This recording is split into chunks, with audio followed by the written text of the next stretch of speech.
Bago nga matulog, ay magliligpit muna ako dito sa aming mini apartment. Simulan ko muna dito sa kusina.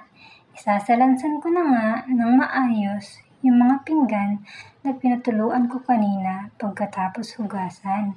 Hindi nga ako matutulog hanggat hindi maayos at malinis ang loob ng bahay. Kaya heto at samahan niyo ang Mema niyo sa aking mini vlog.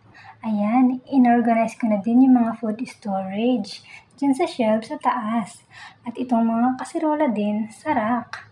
Ngayon naman ay huhugasan ko itong natira na hugasin dito sa lababo. Mahirap na pabayaan ito.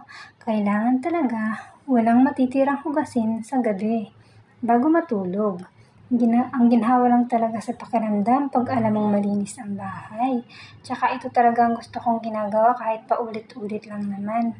O siya mga Mima, natapos ko na nga ito at magpupunas naman ako dito para walang maiiwang basa.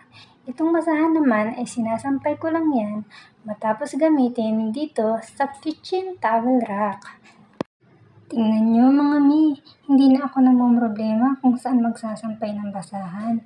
Kung gusto nyo din ay ilalagay ko na lang ang link. Dito naman ay ilalagay ko lang ang kamote sa loob ng ref. Nabili ko yan kanina pagkagaling sa school.